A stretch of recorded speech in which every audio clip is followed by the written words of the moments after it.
Наш поселок образовался в 1927 году, когда стала строиться железная дорога Казань-Йошкар-Ола. Сейчас мы с вами находимся на военном кладбище, где похоронено по списку 266 человек, но, скорее всего, больше. Учебный лагерь у нас находится в 12 километрах. Он образовался в 1941 году, с осени по 1946. Сразу скажу, что полного списка и вообще списка, сколько погибло в этом учебном лагере, нет. Так как у нас выпускник ездил в Подольский архив, все материалы практически засекречены, которые, если и дают на руки, то все списки заштрихованы.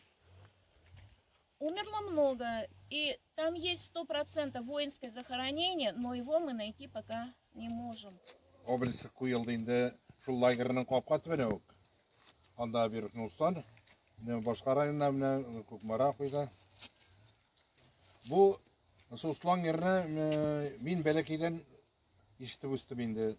Без сугыштан соң чыгып балалар, сугыштан кайткан ир-атлар инде тимерчала чыгында булсын, ферма инде булсын, һаман шул сугыш турында сөйләре, и Суслан лагере турында инде каһәрләнеп, җылы-җылы сөйләре, ничә итеп монда әйбер урлап аша, ничә итеп менә Көмешкөл буендан буларбыз диме, аннан ничә итеп су аркылы чыгып үлән ашаганнарын менә. 42 елның сентябрь башына хәтле шушында Суслан лагерда булды.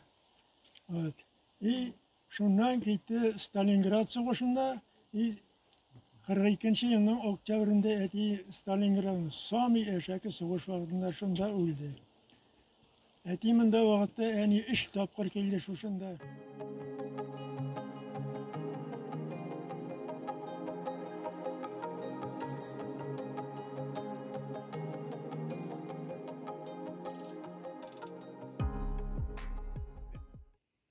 Әйе, шундан да менә шунда килеп күрергә тиешбез инде. Шундан да урынында басып торганда хисе дә бүтән төрле шулай бит, күңелгә дә бүтән төрле, һәм инде әлбәттә инде уйландыра да, фикергә дә шундай кертә торган урыннар. Шуңа күрә инде менә Аллаһ Тәгалә инде безгә шушындай авырлыклардан соң булган җиңеллектә сөенеп, шөкер итеп, куанып яшәргә насыйп булсын. Шушы урынга елда киләбез. Бу инде безнең матур традиция кирип китте. Рифкат абыйның башлангычы белән, аның семьясына Рифкат абыйга зур рәхмәт. Һәрбер кеше аерым үзе шушы Суслан лагере турында ишеткәне бар иде, үзенең менә безнең Саба районында да бар, әтиләре, туганнары шушында шушы фаҗигадә булган.